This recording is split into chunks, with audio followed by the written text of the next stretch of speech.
Welcome back to Twin Football, the YouTube channel that covers the NFL and the Premier League with a little college football thrown in. Thank you for joining us today, Friday, December 6th, in preview for match week 15 of the Premier League. The festive period is here, the best time of the year for the Premier League. We got midweek games, we got weekend games. Games are coming thick and fast. They're going to dictate the relegation battle. They're going to dictate the title race, and nothing better than the first game of the weekend, the Merseyside derby between Liverpool at Goodison against Everton. This is the last Merseyside derby at Goodison Park. Everton looking to build off of a 4-0 win, where Liverpool are trying to bounce back after dropping points away to St. James's Park. This is the worst back-to-back games for Liverpool. You go up to St. James's Park with the atmosphere, the crowd, after they've been having a tough time wanting to get back to winning ways. One of the most difficult places to play away from home,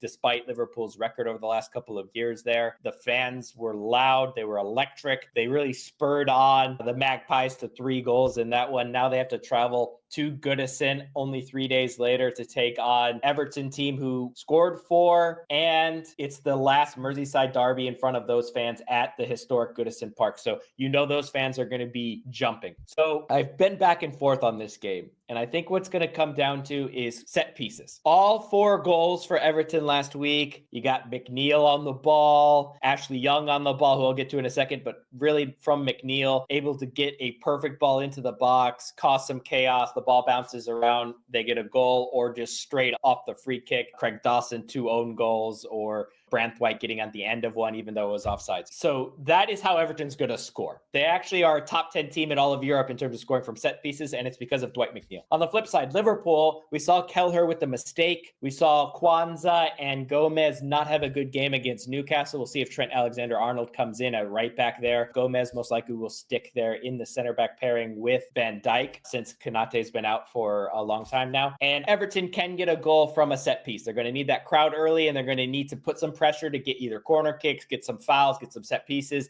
and get an early goal. But in doing that, Liverpool eventually settled down. Salah has contributed 29 goals so far this season for Liverpool. I think he gets 30 and 31 here, and Liverpool will win 2-1 at Goodison in the last Merseyside derby. But this is going to be a classic one, a deserved back and forth game for such a historic game in such a historic stadium. But Liverpool get all 3 points. Yeah, what a game to start off our weekend. You know, that early window, the 12:30 kickoff. Klopp used to hate those kickoff times, so you never know what's going to happen. Your players are still waking up. I totally forgot, because it seems like Ashley Young watches this channel, and as soon as we talk about how terrible he is, he's going to give away a penalty. Why is he still playing right back? He either gets an assist or scores a banger of a free kick like he did last week. So I am here as a Chelsea fan saying, Ashley Young, you are the worst right back in the Premier League. You're probably the worst right back in all of Europe. Learn to defend, learn to tackle, learn to do anything, because you're terrible, terrible, terrible. So now hopefully he will come through and get some points, even though I think Liverpool will win. But I know you watch this and somehow you just turn up every time we talk bad about him. So there you go. Yep. There you have it. There you go. Next up, we got Brentford taking on Newcastle. Brentford are coming off a 3-1 loss against Villa, snapping Villa's winless streak. Brentford, though, are undefeated at home this season, but you got to look at who they've played. This game against Newcastle will be by far Thomas Frank's biggest test at home this season. Newcastle are coming off that thrilling 3-3 tie against Liverpool that you just talked about. Newcastle's the first team to take points from Liverpool since October when Arsenal did it. Isak had an amazing strike. Go watch that. The striker just blasted it past Kelleher. Fabian Schär with an awesome goal that made him look like he should be playing the number 9 position. It was an amazing back and forth game. So much excitement in that one. Mbeumo hasn't been able to find the back of the net in a little while. He's going to need to pick it up if Brentford want to start getting results against the better teams. I got Newcastle here away to get the first win against Brentford in West London this season. Yeah, you mentioned Fabian Schär, and that finish, along with the misses that Nunez gave me, I have to finally concede. I've been a big Nunez fan throughout the years, and Fabian Schär should be playing up front for Liverpool if they're going to start Darwin Nunez. So I think Gakpo and Luis Diaz will play against Everton, but man, Nunez is Nunez solid player. He just number 9 probably shouldn't be his spot. But yes.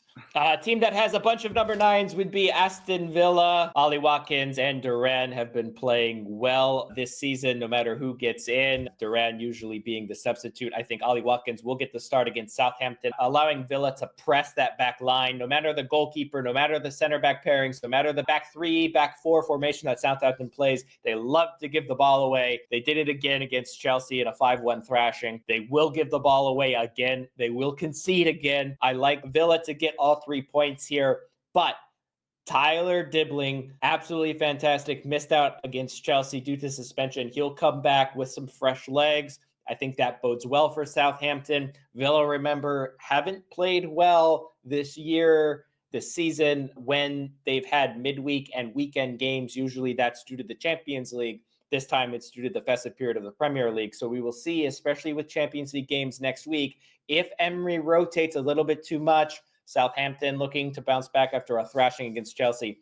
I do think they will have too many mistakes to do that, but I do like Tyler Dibbling to cause some damage here against Villa. Yeah, Villa hasn't been handling the midweek games so well after getting back into Europe, but they're playing Southampton this weekend, so I like the pick. Next up, we got Crystal Palace taking on Manchester City. Palace are coming off a 1-0 win against Ipswich Town. It's their first away win of the season. It was a really important win for them to stay out of the relegation zone. We called that a few weeks back that they would be out of the relegation zone, and that's exactly what they did. They're just 3 points out of it. They're going to have to keep up form here. Eza really needs to pick up his form in front of goal. He has just 1 goal in 11 matches. He needs to fill in for that Olise position. I think he can do it. He's a young superstar, the young English midfielder, and I really hope he finds the back of the net. Maybe not in this one, but in the upcoming games. Palace were able to steal points from City last season, but they haven't won in this fixture in the Premier League since October 2021. Manchester City are coming off a 3-0 win against Nottingham Forest, an amazing win to snap their horrible run of form. Who would have guessed that having Kevin De Bruyne back, the best player in the Premier League, would help your team to get their first win in about 7 matches? Absolutely amazing game from him with an assist and a goal. So good to see KD be back on the field, especially if you're a City fan. City fans are praying that he stays healthy, though. He is getting a little bit older, and he seems like every time he's fit, he takes another knock and goes back on the bench. So we'll see how that goes. Doku also had a goal and an assist. Amazing game from him. I loved Grealish getting into the center midfield. He really helped holding possession. Probably the highlight of the game for me was seeing Rico Lewis start the game on the bench. I honestly feel bad for saying it, but it needed to happen. Just our center mid was just getting run right through. I know he got subbed on, but the game was pretty much won. He subbed on and he immediately got bodied for a header. I couldn't help but laughing at that. Bernardo did replace him in the middle. It's funny, he's about the same size, but Bernardo plays like he's 6'5" and Rico plays like he's 5'0". So a little bit different in toughness there. I'm so happy to see Manchester City back to winning ways, and I'm going to pick them again, even though Crystal Palace is a tough place to go and play. Yeah, Kevin De Bruyne, anytime you watch him, I kind of forgot about his class for a little bit there. Then he comes back and shows you exactly who he is and what he can do. And he's the key. He unlocks anyone. Doesn't matter if you're playing a low block, you're playing high pressure. He's just the key. And I'm sure Holland is excited to see him back as well. Manchester United have been excited to see Ruben Amorim touch the sidelines. A great start to his managerial career at Old Trafford. And they will welcome Nottingham Forest at home in a big game in terms of that fight for that top 4. United is going to hope to get all 3 points. Amorim has been playing a lot with his formation, mainly due to some injuries and or suspensions. They will welcome back both Mainu and Martinez for this one after their suspensions. That's going to be huge. He made 6 changes last time out against Arsenal. They were only undone by 2 corner kicks, so they're going to feel maybe like they should have gotten something out of that if they could defend those corners a little bit better. Their formation and their structure, I thought, was fantastic. Despite those 6 changes, we'll see how many more he makes for this one. I know Rashford and Xerxes would have felt bad having both scored a brace against Everton to miss out last week in a big game against Arsenal. We'll see if either get brought back into this game. They're going to want to push forward a little bit more instead of sit back. So I think Mount will miss out in this game. Mount allows that pressure and in that defensive structure a little bit more. So I think Mount will miss out here. Mainu will come back in. Rashford hopefully will get the start as well as they look to push forward. Nottingham Forest, on the other hand, have kind of run out of goals over the last couple of games, only one goal in their last three, but they have probably the hardest away schedule so far this season. They've played away to Arsenal, away to City, away to Chelsea, away to Liverpool, away to Brighton, and now away to United. No team has played that tough of a schedule, and they have performed pretty well. 1 win, 2 draws. So fantastic start for them away from home. But I think this will be too much. I think United's structure will be sound. Defensively, they will be sound. The crowd will get behind them, and I think United will get a 1-0 victory here at home, despite some of these injuries. De Ligt, we'll see if he can go as well. But give me United at home. Yeah, Amarim hasn't been scared to shuffle around his lineup to try to figure out this new formation. We know it's such a big change for the club to move from the 4-2-3-1 to a 3-4-3. Completely different mindset in that formation change. Yeah. This is a good test. This is a good test for United. Yeah, Mazraoui is a lock. He just needs to find out exactly where he wants him. Left side of a back three, he's right on the side left of a back for three, the last right one. back, And, right, exactly. Yeah. But he's going to be in the lineup for sure. Count on that. This is a really good test for United, in my opinion, at home against a solid Forest team, but a team that you think if you're United, you should be beating. So I like the pick here, but I could see this game going either way. Next up, we got Fulham taking on Arsenal in a London derby. Fulham are coming off a huge 3-1 win against Brighton. We doubted them last week, but they proved us wrong. Alex Iwobi with the brace. The first goal was a gift from Verbruggen, and the second one was just simply class. Arsenal are coming off a 2-0 win against United that you just talked about. Chelsea and them are currently the hottest teams in the Premier League on a 3-game winning streak. Having Odegaard and Saka back for them has been absolutely massive. Still some questions at the number 9 position with Havertz. I've said this a lot this year, but he needs to get more goals if they want to actually push for the title. But when you're that efficient at set pieces with goals from your center backs, I guess you don't need to have a number 9. These corner kicks are driving me nuts. Can we just get a goalkeeper to start 2/3 of the way back? Can we get some of these defenders to not just be standing around and or just remove from inside the 6? It's driving me nuts. The pushing is also driving me nuts. That was a foul, in my opinion. No one is talking about it there on Howland. I think Timber pushes him straight out of the way there. Otherwise, he doesn't miss that flick. But for the love of God, have a goalkeeper start 2/3 of the way back from the opposing corner in the goal. He can cover the back post. It's way easier to move forward than it is to move backwards. You have defenders covering the front post to head back any driven balls there, and we're done. They won't score. They just won't score if you do that. Why is this so hard that nobody can do this? I'm sick of it. I'm sick of it. It's kind of hard to explain, but you got to give some credit to Arsenal. Like, they've got 2 great corner kick takers and 2 of the best center backs that score in them, especially Gabriel. They didn't have Gabriel in this one. They still managed 2 goals against United. I do agree with you that the teams need to figure out how to defend it. It's kind of the key to stop Arsenal this season. So many of their goals have come off set pieces. Gabriel and Calafiori are still dealing with knocks. Arteta claims that they're doubtful to play. Who knows? Gabriel looked like he was confident to play against United last week, and then he ended up not playing. So we'll see if he's fit for this one. I think this is a pretty hard game for Arsenal going to Fulham. I am going to give them the win. I'm going to go 2-1 here. I don't think it'll be so comfortable, but I do think that they end up winning the game. Yeah, Fulham, I believe, undefeated in 15 consecutive games against London clubs, if that math is correct. Definitely a tough team to go play at Craven Cottage, especially this time of year on the river. Leicester becoming a hard team to play under new manager Ruud van Nistelrooy, as they got a nice victory, but they will be without Buenanote, who is a loanee from Brighton in this game. Brighton, a great win against Manchester City, and then some faltering here late. The only one who doesn't falter is my man João Pedro on the assist sheet again.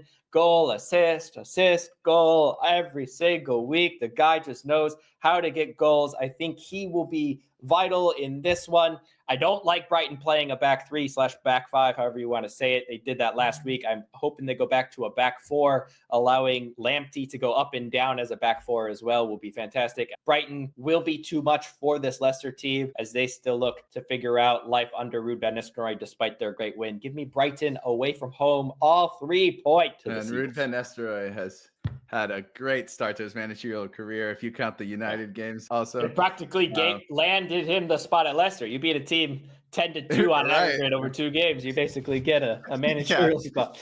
No. Great point. Next up, we got Ipswich Town taking on Bournemouth. Ipswich Town are coming off a 1-0 loss against Crystal Palace that they really needed to win. Again, when they're at home against these relegation sides, if they want to stay up, they really needed to win that game. Come on, Ed.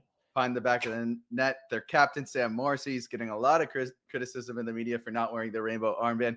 Just wear the damn armband, man. It's kind of ridiculous that you're allowing yourself to take this much criticism just because you won't wear an armband to support a group of people. But I don't need to say too much about that. Only 1 goal in their last 3 games. They need to get Delap going again. For a few games about a month ago, he was really rolling. It was so much fun to watch. He hasn't gone on the ball enough in front of goal. They really need to get him going again. He's their key to find the back of their net. Bournemouth are coming off a 1-0 win against Tottenham. They were absolutely happy to let Tottenham have the ball for most of the game, but anytime they had the ball, they absolutely made the most of it. They had a ton of chances. They could have easily scored more than just the one.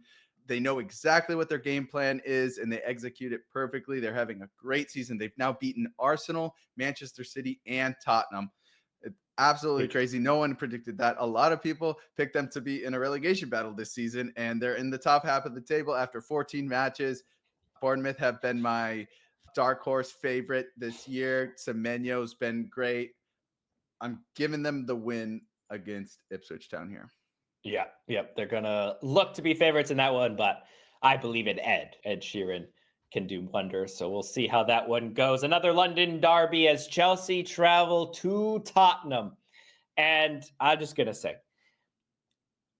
Tottenham doesn't beat Chelsea. That's just a 1 win in the last, 10 games or so against Chelsea, despite it being at home. I don't like Tottenham at all here.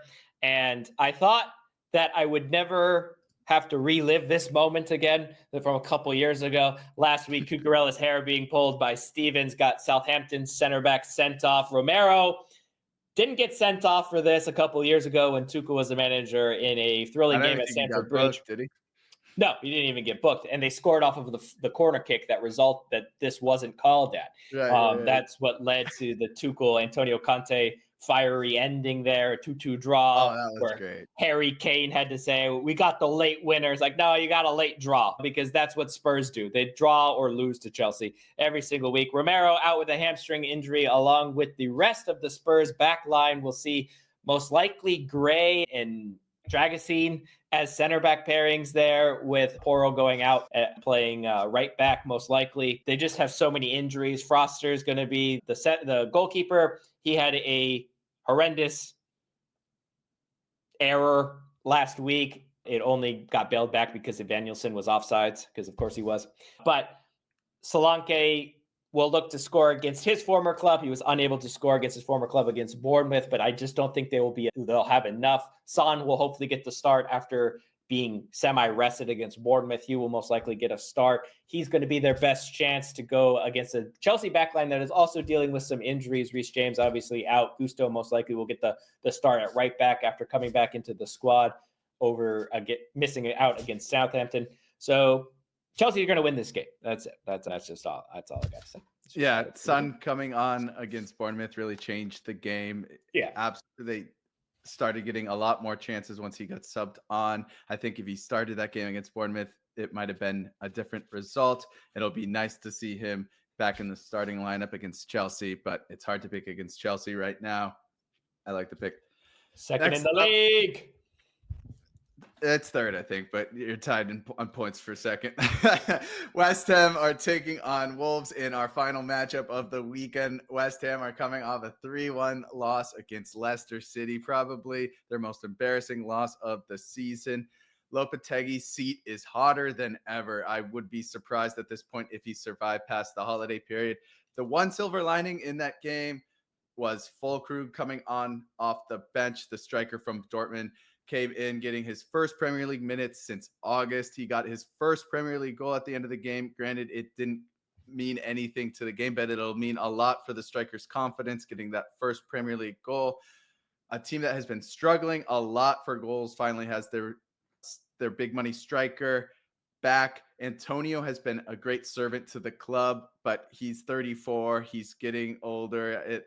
It's tough to say, but he's got to be towards the end of his career at this point. His legs are leaving him. They need to get Paqueta back on the ball more. He seems to go invisible in games. Last season, he was on the ball pretty much every attack. I don't know if he's thinking about those gambling allegations that are coming in January. West Ham might not have him around in a month or so. January 2025 is when he will get the verdict on those gambling allegations and might see a massive ban. You would hate to see that. Yeah. He's such an important player for the club. Wolves are coming off a 4-0 thrashing by Everton. They've got 8 goals conceded in their last 2 games. It's their 4th time this season conceding more than 3. I never thought I'd see a comparable defense to Sheffield United's 2023 campaign, but they're doing their best to emulate that. Not quite that bad, but they're getting close. If they 2 own goals by Craig Dawson. That's the first time I've seen, I think, a player have 2 own goals. And he arguably could have had a third because of that first goal that Everton scored was questionable off of his head or off of his shoulder that went in, got called for an offsides foul. But that was incredible. Yeah, I was calling for Jose Sa to get benched going into the Everton game. I would be insanely surprised if he starts against West Ham. You should see Sam Johnston in. This is a tough game to call. Both teams have been horrible run of form. West Ham are at home, and they desperately need this win. I think they've got more class than Wolves, and I think they take the win. Yeah, I'm hoping that the defenses stay put and we get like a 4-3 type of game. The midfield's transition have been poor from both teams, but I like Lamine and Wolves to carry the ball. Cunha carry the ball up through the midfield and make this game interesting. West Ham have to get all 3 points here if they want any shot of getting their season on track. But there you have it. There are all of our picks. A lot of away teams getting all 3 points here from us. And enjoy the football.